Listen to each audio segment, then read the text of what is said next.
dia lembap dan sejuk at all time. Okay, contohnya kalau korang ambil today and then korang nak buat esok boleh sahaja. Tapi korang kena make sure that wood tu adalah kekal lembap dan juga sejuk, basah semualah. Okay. So normally leave a few leaf attached for softwood. Kenapa kita kena leave a few leaf attached for softwood? Because bila ada leaf, so dia akan ada apa dia? Transpiration. Proses transpiration lah. So dia akan menyebabkan pokok tu kekurangan air. Okay. Instead of tu, so kita nak fokus pada bahagian ni lah. Okay. So kat sini pun korang kena justify lah kenapa few leaf attached for softwood. So korang tulis apa dalam report for these things. A few leaf attached have to remove. Ada tak siapa boleh bagi justification? Another justification. Hello. Ni memang saya kena buka ni, saya kena panggil seorang-seorang ni. Syairin. Kenapa Syairin? Kita kena buang leaf daripada ni. Ni penting kalau saya tanya tu memang penting. Korang kena tahu. Why we need to leave a few leaves which is attached to the softwood? Kenapa kita kena remove sikit daun daripada softwood bila korang buat cutting? Kena remove ke? Oh, hari tu tak remove ke? Tak. Okay. Nanti lagi saya jumpa Dr. Fauzi Had. Actually, dia tak adalah compulsory. Okay, macam yang saya cakap lah, bila korang pergi buat layering and marcoting, okay, so ada few tips yang diorang kata macam mungkin difference lah daripada apa yang kita buat lah. Okay, with some justification and common practice diorang. Okay, actually leaf ni pun macam tu juga, which is ada yang remove, ada yang tak remove. Tapi you guys tengok kan, bila korang tak remove pun still benda tu rooting juga. So, which is okay. Tak ada masalah. But sebab ni pun generally, normally. So, kalau ada question, why? So, you have to know lah kenapa ada yang remove leaf. Macam saya, kalau saya ajar dulu, saya suka buat bunga raya. And then bunga raya tu saya akan suka guna hardwood and then the softwood. So, saya suruh student-student saya remove daun itu. Okay? Tapi bukan semualah. Okay, clear. So you have to know lah. Keyword dia transpiration. Okay, so this is a leaf budding cutting. Okay, so ni ada certain pokok lah yang leaf cutting. Macam pokok senang. Ni lidah jin ke lidah buaya? So betul lah saya nak ingat. Ni lidah jin lah kan? Betul tak? Betul. Yang ni yang paling senang kalau kita buat dekat rumah. Ada sesiapa tak ada? Dulu pokok ni viral, ingat tak yang dia boleh sedut udara kotor sewaktu pandemik? Ke ada yang korang yang terjebak dengan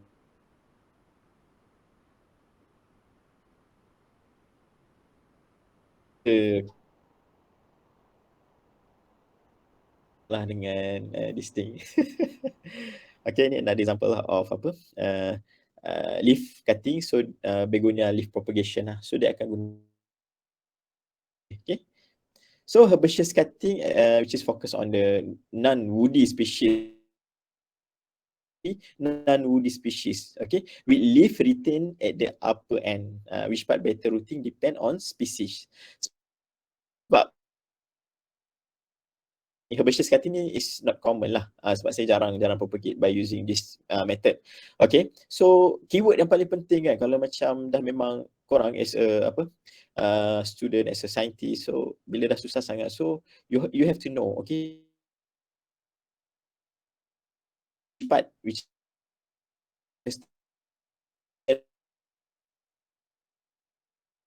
ada dia punya ni lah. Sebab randomly in our lab, especially lab 3, okay, we do marcoting or air layer some species. Okay, for example kalau macam limau tu, which is common, macam gajus. Ada yang buat gajus itu dapat ke tak? Tak. So gajus tu mungkin kena tunggu lagi lah. Tapi masa korang buka tu, dia punya GV still basah ke macam mana? Basah juga. Kan still lembab. So I think tak ada masalah. Dia sama ada macam yang cambium tu korang tak buang habis ataupun kekurangan air lah. Selalunya main dua tu saja. Ataupun lagi satu, different species dia take time untuk dia rooting. kat stem tu kena ingat. So sucker in pineapple considered herbaceous cutting. So kalau dekat pineapple ni ada yang guna term crown, ada yang guna sucker. Okay, but in banana we use sucker. Sucker ni yang Mas Rizal dengan Haris korek tu.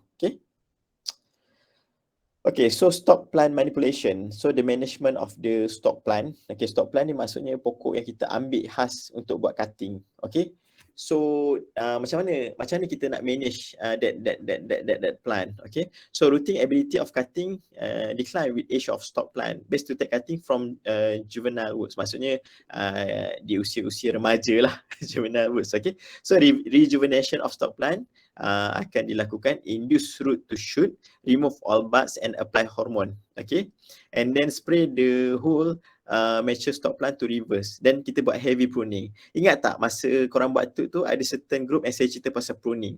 Okay, pruning is the way macam mana kita nak take care that pokok by remove bahagian-bahagian ni. Korang ingat tak masa korang pilih branch tu, okay, untuk buat air layering ataupun marcoting, so that staff dia bagi opinion, maksudnya dia kata pilih yang senang untuk korang buat layering. Ingat tak?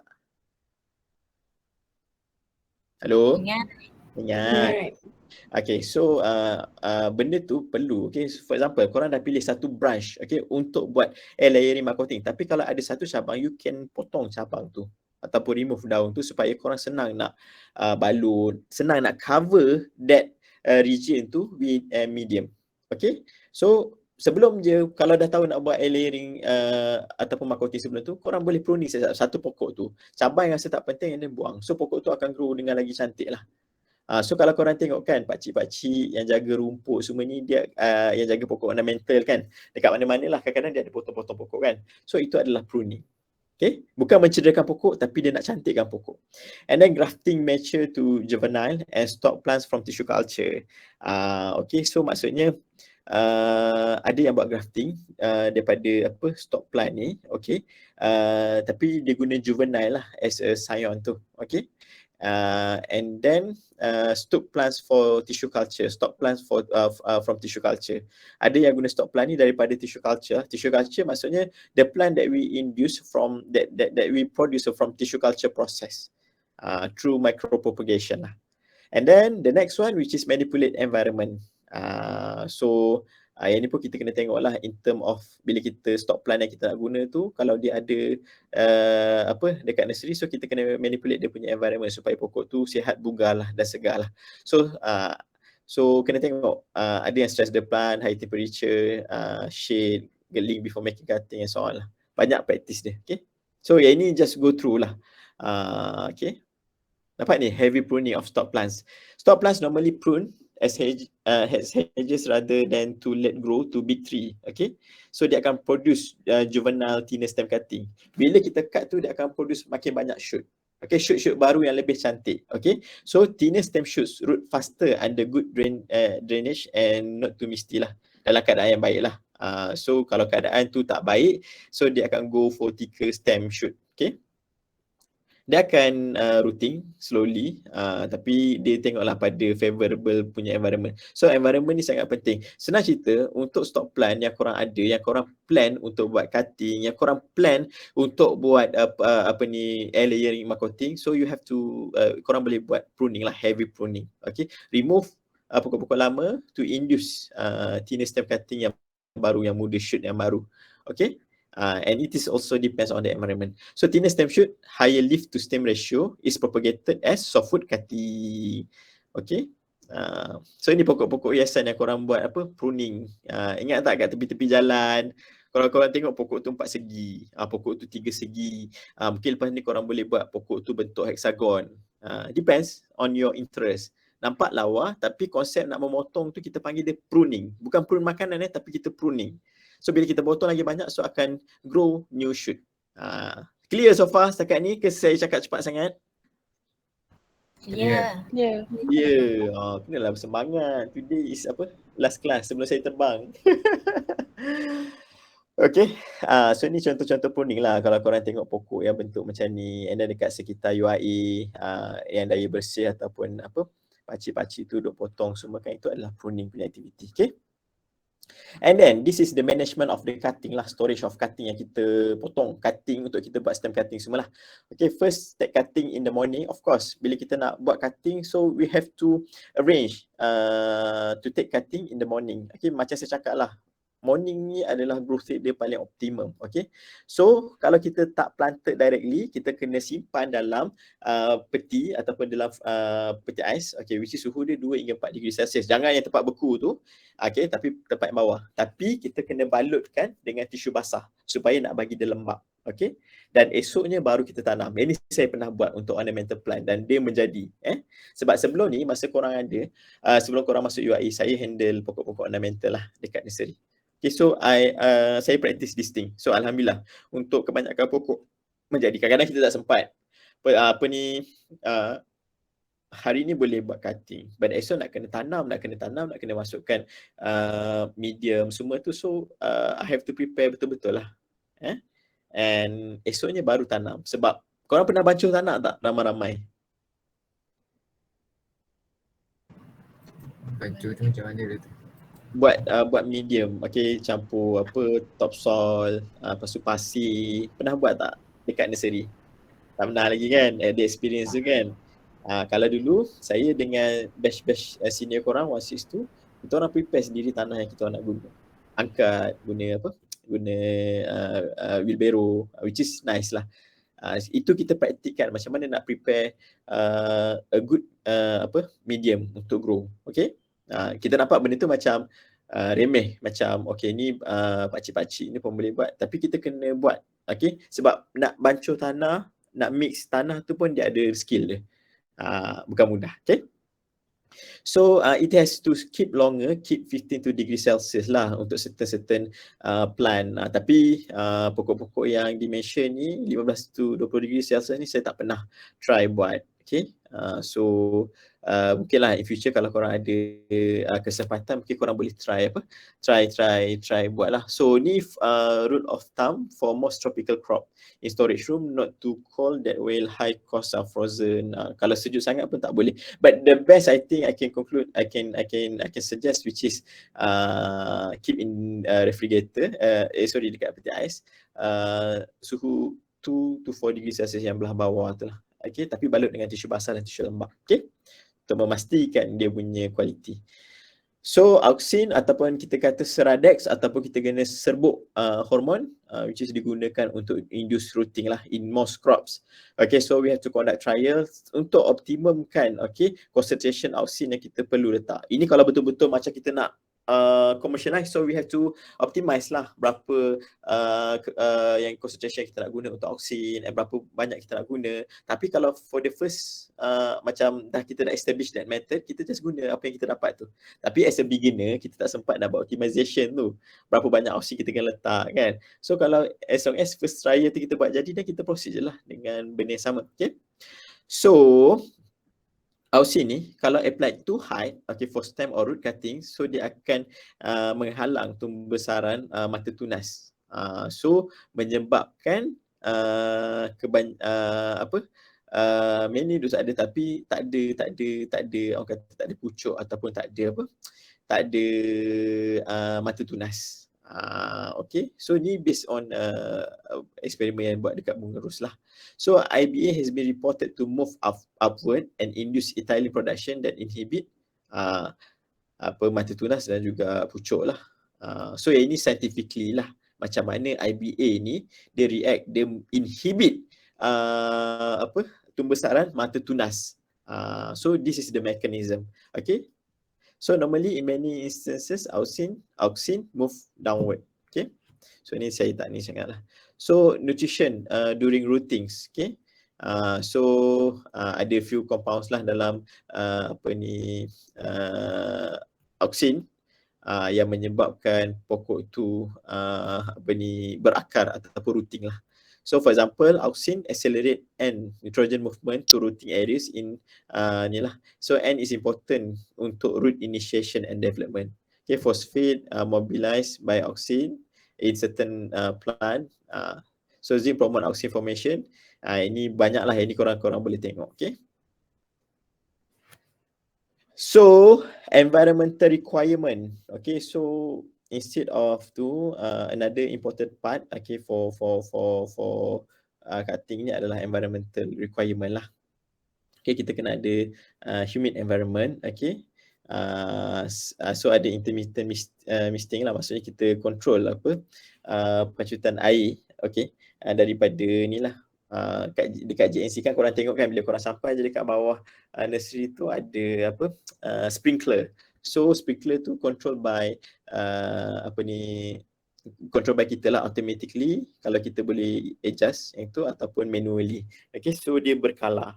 Okay, the temperature for most of the crop, okay, in glass, kita punya crops lah, okay, in glass house 25 to 32 degrees Celsius. Okay, so light a little shady preferred by woody cutting. Okay, photosynthesis is not critical for root initiation but rather for root elongation. Okay, so this is environment yang perlulah satu suhu, satu lagi cahaya lah. So sebab macam kat sini mention light a little shady preferred by woody cuttings. Ni based on experience and based on pembacaan lah. Okay, so still saya cakap you have to know lah the plant semua lah. So we go to the grafting and budding. Okay, ini yang part yang kita nak ni. So you have to know, basically macam saya cakap tadi, ada definition, the principle of the technique, and the last one which is application. So this is the definition of grafting. Okay, grafting is the art of joining two pieces of living plant tissue in such a manner that they will unite and subsequently grow and develop as one composite plant. Okay, so maksudnya kita cantum dua pokok, satu scion and satu lagi rootstock. Selalunya scion ni kita select daripada pokok yang kita nak growkan jadi besar. Dan selalunya scion ni dah ada macam problem lah. Dia good character tapi mungkin sistem akar dia tak bagus, dia lambat grow and so on. Okay, so this is the art of grafting, the definition of the grafting. So budding is a form of grafting. However, the scion is reduced in size and usually contain one bud. Senang cerita, budding ni dia macam grafting, cantuman, tapi dia melibatkan mata tunas. Tu sebab kita panggil dia cantuman mata tunas. So there are several types lah. Ada yang T-cut, maksudnya kita potong siap-siap dekat rootstock tu, kita bentukkan dia jadi T and then kita masukkan scion dekat situ. Okay, nampak? T-shape cut and then bud is fixed in T-cut, but then kita akan balut dengan parafilm, then the bud has been developed. Okay, so this is the definition of scion. Okay, so scion is the source of the buds which will become the upper portion of the grafted plant. So scion ni akan grow lah, akan jadi mata tunas dan sebagainya. So inilah yang bahagian yang dicantumkan dengan rootstock. Dan bila kita cantumkan, teknik cantuman ni ada macam-macam. Ada cantuman mata baji, macam hari tu kita buat cantuman baji kan. And then ada few types lagi lah. Dia depends on bentuk scion yang kita potong tu lah. And then lepas kita potong, then we combine scion and rootstock, and then kita akan balut dengan parafilm. Okay, so rootstock is the lower portion of the graft which develop into the root system of the grafted plant. So ni you memang kena tahu bukan sekadar hafal tapi you faham. Maksudnya kalau you jawab dalam exam different ni tapi membawa maksud yang sama. So it is acceptable. Okay, for example rootstock ni maksudnya senang cerita pokok yang akar dia kita gunakan dia untuk dia growkan scion tu. Scion tu adalah daripada pokok lain. Okay, so kita namakan cantuman lah. So the rootstock, okay, yang kita gunakan sistem akar dulu tu can be seedling or clonal. Boleh jadi anak daripada seed ataupun daripada clone. So there are orang kata advantages for seedling and clonal as rootstock. Okay, so kita pergi yang pertama. For advantage of seedling, okay. Okay, ni kalau kita guna rootstock as a seedling, okay.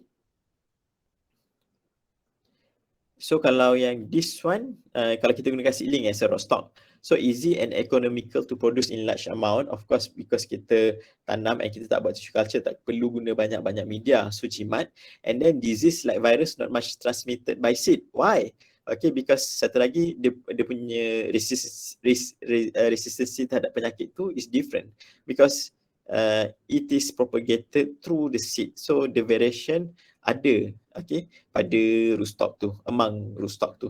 So deeper root system does more firmly anchored to soil lah. Okay, so maksudnya akar tu dia lebih masuk ke dalam lah berbanding yang kalau clone tu. Okay, and then kalau clone pula uniform rootstock, okay, grow dalam growth rate dia sama, and then kalau special characteristic of the source of the clonal rootstock ni is not lost for disease resistant. So ada certain tu yang memang dia propagate because dia ada certain character yang dia resistant terhadap penyakit lah. So dari kita nak penyakit, tapi disadvantage of clone, kalau lah pokok tu tak tahan dengan ada satu penyakit, so satu kawasan tu akan kena sebab resistant dia sama. Okay, so this is the reason for grafting and budding. Okay, so as you know that we already learned, okay, why we need to do the layering and so on. But this is the reason for grafting and budding. You have to know, okay. First, kenapa kita buat grafting and budding? Grafting, budding sama, tapi bahagian yang terlibat untuk kita gunakan as a scion. Okay, so combining several different cultivar, maksudnya kita nak combine several different cultivars. Okay, cultivar ni maksudnya yang dia sama species tapi dia different variety. Okay, for example lah, kita boleh guna satu pokok tu yang dia berada dalam genus yang sama tapi dia different species. Boleh, kita try scion daripada satu species and rootstock daripada satu species dengan syarat dia satu genus lah. Tapi janganlah korang nak buat manggis dengan jambu. So macam tak kena pula, kan? Okay, so that the rootstock, interstock and scion. So obtain benefit of certain scion and rootstock. Okay. Stop working in fruit farm to change cultivar without killing the plant, and also repair the plants. Of course kita nak repair the plant tu. Disease indexing, especially virus, bila kita pindahkan dia ke rootstock yang lain, to study plant development and physiological process. Ini mechanism lah. Okay. Clear so far? So this is the reason you have to know for grafting and budding. Pernah lah tengok, masa dulu kat mandi dia ada tunjuk tahu, satu pokok mangga, bawah dia rootstock yang besar lah, atas tu ada macam-macam variety. Dia akan menghasilkan buah yang berbeza lah pada cabang yang berbeza dengan syarat dia punya genus adalah sama. Okay, kita boleh try. Tapi yang ni try and error lah, maksudnya tak ada yang kata, kecuali kalau method tu kita dah establish. Clear? Clear. Hello. Clear ke semua senyap je ni? Clear. Ke saya cakap? Ya, doktor. Okey, ini faktor yang menyebabkan keberjayaan, kesuksesan grafting dan juga kegagalan grafting dan juga budding. Kita tengok. So incompatibility. Grafting and budding of course akan bergantung kepada compatibility. So how kita nak tahu compatibility? Try and error lah. Macam saya cakap tadi. Maksudnya kalau that plant, scion and rootstock tu tak compatible, so the scion tu tak akan grow lah. Okay, and then poor differentiation of cell to form flowerworm due to lack of hormone, yang ini pun salah satu faktor. And then pathogen induced virus and mycoplasma. Okay, the pathogen automatically block flowerworm and defense mechanism causing the graft to fail. Faktor-faktor yang menyebabkan kenapa tak berjayanya grafting dan juga budding. Kena ingat, okay. So the next one, plant species and types of graft lah. So species differ in ability to unite when grafted. So different species can be successful. Reciprocal grafting between compatible species can be difficult sometimes. For a species, grafting may work better than budding. Sebenarnya saya nak cerita, instead of compatibility tu, of course we have to focus species compatibility. Okay, between the rootstock and also between the scion. Okay, so of course species, selagi kita try, selagi tu kita tak tahu. Sebab kalau korang buat grafting dekat MPOB hari tu, diorang memang dah guna macam hari tu grafting pokok apa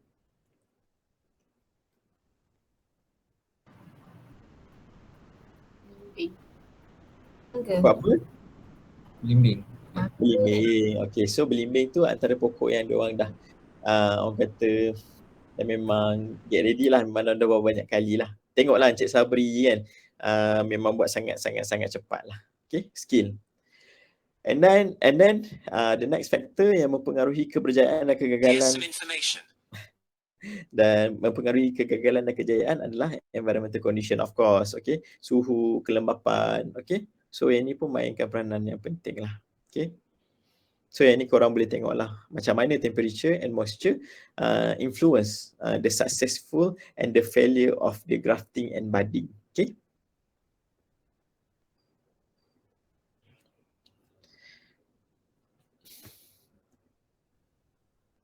So growth activity of the rootstock. Budding to success needs active cambium, okay, to allow the bud to sleep easily. So does rootstock need ample water before grafting to have active cambium? Postpone grafting if cutting made before grafting result excessive bleeding. So bleeding lah yang akan menyebabkan pokok tu gagal lah untuk kita cantumkan. Okay. Okay, so ni polarity in grafting. Okay, so kita polarity of grafting ni, ingat tak yang Encik Sabri kata ada setengah tu yang terbalik dia buat? Ingat tak? Izzah ingat tak? Guru Izzah dia ada explain. Izzah. Ingat tak masa yang nak buat grafting tu, Encik Sabri ada explain. Kadang-kadang kita buat, kita letak sayur tu terbalik.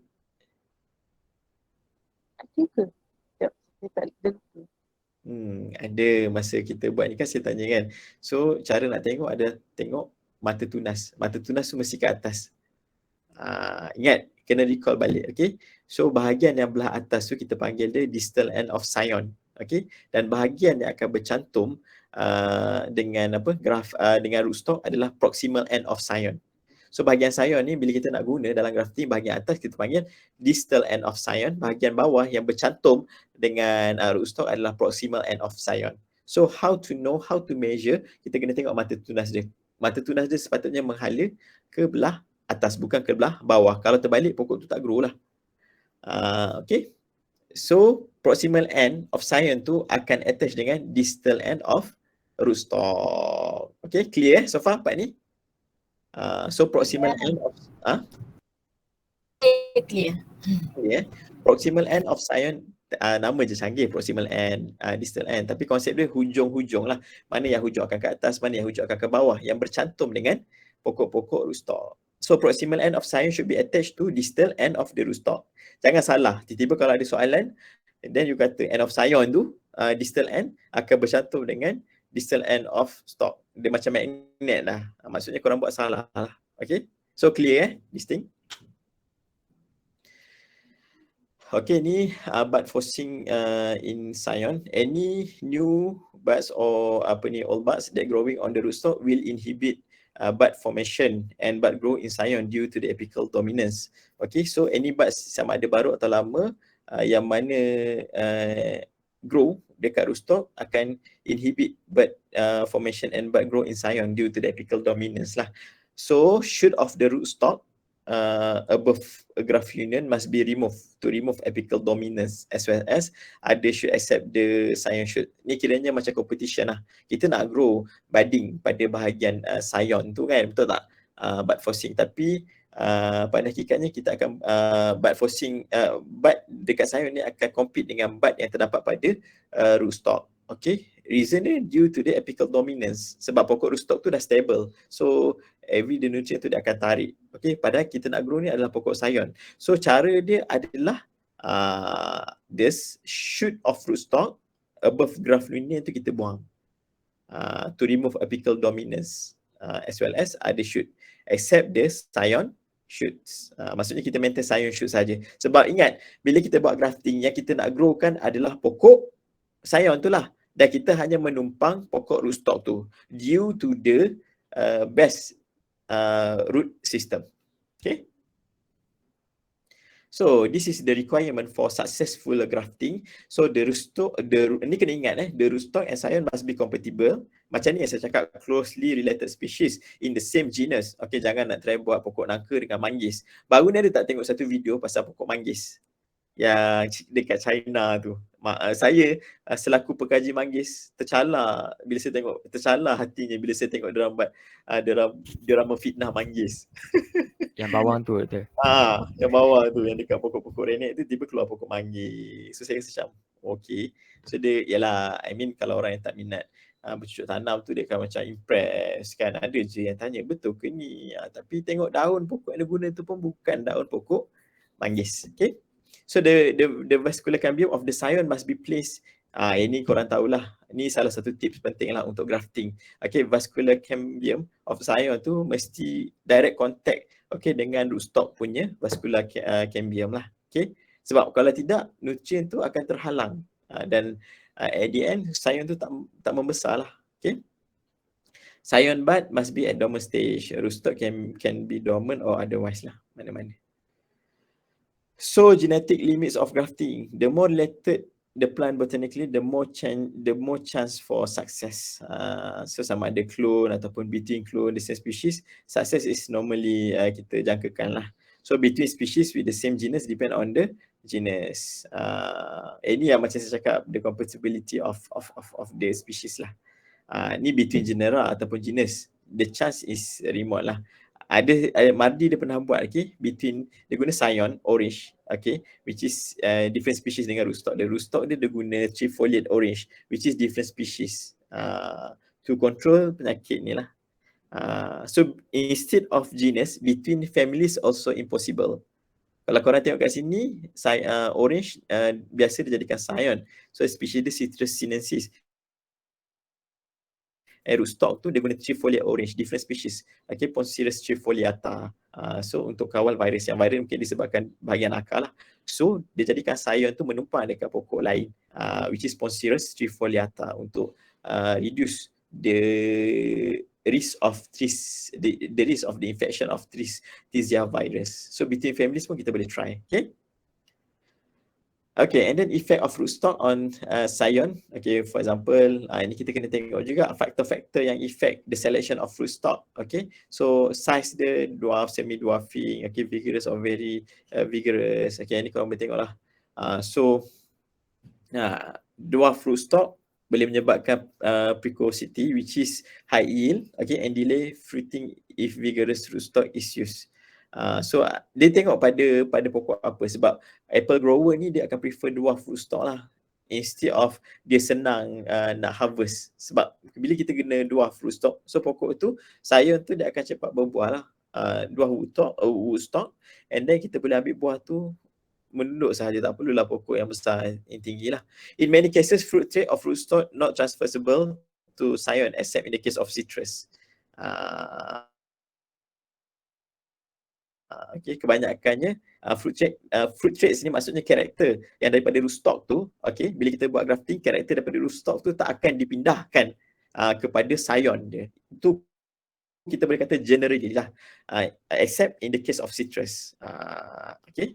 Clear so far semua? Clear ke? Ya. So haus lah pula saya, banyak pula saya bercakap hari ni. Korang boleh tangkap tak? Boleh. Kan hari ni kelas sangat-sangat pack lah, sebab saya buat revision kan. So this is other effects of rootstock on scion lah. So ini korang boleh tengok lah, tapi yang penting yang this one, effect of rootstock on scion. So the popular type of grafting and budding. Types of grafting, there are several types. So inilah macam bentuk lidah, whip and tongue grafting. For relatively small plant, more vascular cambium contact. Ni korang boleh tengok karakter. Sebenarnya yang penting korang kena tahulah karakter of and types of grafting. Apa yang membezakan salah satunya. Sebab kebanyakannya type of grafting ni dibezakan based on the formation of the grafting. So kalau macam in mangosteen kita ada cleft grafting. So berbeza dengan whip and tongue grafting. Kadang-kadang benda tu sama tapi dia guna istilah yang berbeza. Contohkan macam layering, marcoting. Ada nama lain dia, marcoting term dia. So korang kena tahulah. So whip and tongue grafting commonly used in for small plant.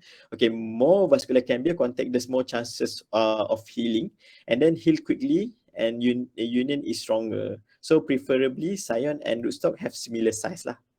Kalau korang nak buat whip and tongue grafting, tapi kalau scion kecil, untuk cantum tu tak kenalah dengan pokok tu. So itu yang saya kata, based on the species that we use to grow lah. And then ni whip and tongue grafting, ni whip grafting sahaja. Nampak bentuk dia berbeza. Ini satu belah saja satu belah. Ni as long as konsep dia kita buat grafting tu vascular cambium antara rootstock dan scion tu dia attach. Itu sahaja directly. Okay. So whip grafting ni easier to make compared to whip and tongue lah. Dia tak ada lidah. Dia just whip sahaja. Okay. So ni another types of grafting which is cleft grafting. Yang ni korang rasa korang pernah buat tak cleft grafting ni? Pernah. Pernah. Okay, dekat Mardi. So I think yang ni korang tahulah. Normally used to top board a tree for trees having woods that can split evenly. Hari tu korang buat grafting dekat pokok apa Saya lupa.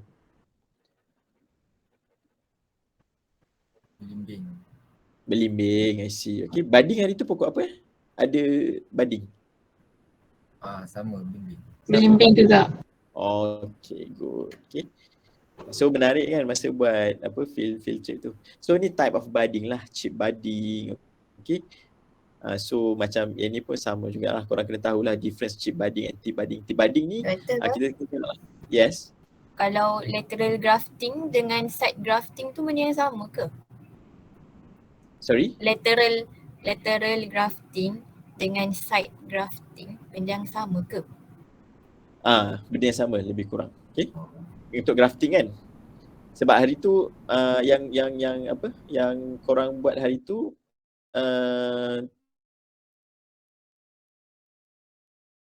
yang this one sahaja kan grafting kan. Macam saya cakap lah, sometimes macam term ni dia guna different terms tau. So you have to know, okay, macam lateral side grafting, okay, kadang-kadang dia benda yang sama. Macam saya cakap lah, layering, marcoting. So untuk wheat grafting ni pun ada term yang digunakan berbeza. Tapi untuk tu korang just refer your slide lah. And one more thing, apa yang disampaikan ketika field trip. Tu penting. Sometimes soalan, mungkin soalan exam tu tak ada dalam ni. Tapi saya akan tanya based on korang punya field trip. Okay. Korang kena tahulah macam contoh teknik ni. Lepas tu its application. Lepas tu apa contoh pokok yang boleh dipropagate untuk guna this teknik. Korang kena tahu benda tu. Apa yang boleh tu maksudnya based on your general reading lah. Sebab kita tak sempat nak buat semua. Sebab untuk subjek ni the main objective adalah orang kata bagi teknik-teknik macam mana nak propagate pokok tu lah. Okay. So good question lah, lateral grafting and side grafting. Okay. So budding, chip budding and then T budding. T ni bentuk T lah. So chip budding ni kita kena tengok lah dia punya karakter. Chip budding ni saya tak ada experience. Okay. So T budding ni pernah buat tapi menggigil lah tangan saya waktu tu. Okay, so I think that's all. Ni saja saya letak gambar ni. Ini adalah microarray punya analisis. Teknologi of the DNA lah. Tak apa. So, that's all for today. Okay. Okay ke kelas hari ni? Dapat ke semua? Boleh jawab final exam kan? InsyaAllah. Okay, so hari ni harilah saya kerja before saya terbang. So saya harap saya dah memberikan terbaik lah untuk pelajar-pelajar saya. Okay, semalam the last class for genomics. So hari ni the last class for propagation. So saya harap saya menjalankan tugas dengan sebaiknya lah. And saya memang gila-gila lah appreciate your time. Okay, korang bersusun jadual berpadat-padatan. Okay, sebab saya pun ialah macam this panggilan haji for this year memang sangat ad hoc. Okay, saya pun macam tak turn ni. Sebab kalau saya reject, saya tak tahu bila lagi saya dapat pergi. And then korang memang terbaik lah. Saya suka ajar this class. And then quite responsive. Yang sister, yang brother saya tahu respon dalam diam. Walaupun sebenarnya saya tahu dia sentiasa mendoakan saya. Especially Haris and Mas lah, 2 orang kan. So itulah, saya tak ada apa-apa lagi. So far saya harap korang dapat jawab exam dengan baik lah. And then the assignment please hantar on time. Nanti saya akan ubah tarikh dekat taklim yang mana dah nego tu. Saya tak sempat lagi ubah. And I wish you all the best. Minta maaf salah silap sepanjang saya mengajar korang secara online dan juga sepanjang field trip. Because sometimes kita gurau ataupun kita cakap maybe orang interpret lain. Okay. And then apa lagi ya? So far this is the last class, tapi petang ni another session tambahan untuk kita buat apa? Presentation. So saya menantikan presentation terbaik lah. Mungkin kata-kata akhir ni boleh diteruskan kat kelas petang. Mungkin 5 to 10 minutes lah. Sebab selalu last class saya akan buat rumusan apa yang korang dapat, and then few comments daripada korang lah untuk saya improve, especially for teaching. Saya terus terang lah, saya start mengajar 2018 hujung, and saya considered as a young lecturers jugalah.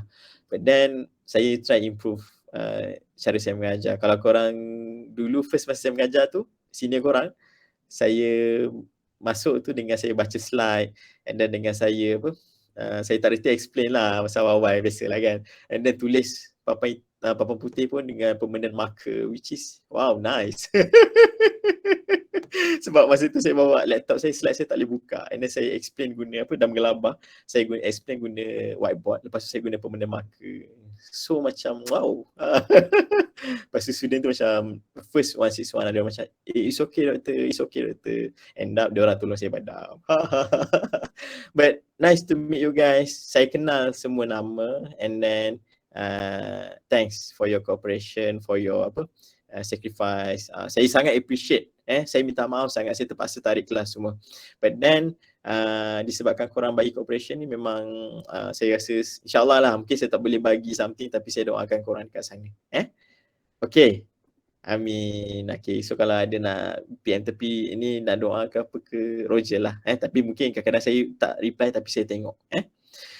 So I think that's all for the last class today. So petang nanti kita buat presentation.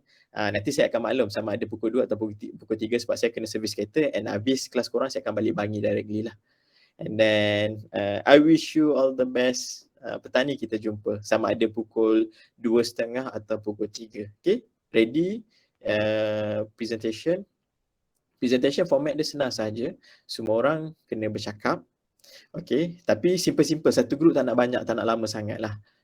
Bahagi-bahagikan, and then saya open Q&A daripada audience, daripada korang lah. Okay, which is at least satu soalan ke, kalau tak ada soalan daripada saya. Kalau saya pun tak ada soalan, kita move to the next group. Saya dah ada bagi rubrik juga kan untuk presentation. So I hope that you can do your best lah. Okay, so that's all from me. Okay, thank you. InsyaAllah kita jumpa lagi petang ni. Petang ni kita screenshot, ambil video call, Google Meet ni as our last class. Nampak semua orang. Okay, so thank you. Wah, Rina dekat mana tu? So bila tengok Rina je saya ingat TikTok. So saya pun ada, saya baru buka akaun TikTok, tapi saya tak reti guna lah. Saya just tengok-tengok je lah. Saya tak pandai nak buat macam ni, gerak ke sana ke sini kan. Saya pun dah tua dah. So ni lah. Okay guys, thank you guys. Kita tutup kelas kita dengan tasbih Farad Nasrallah.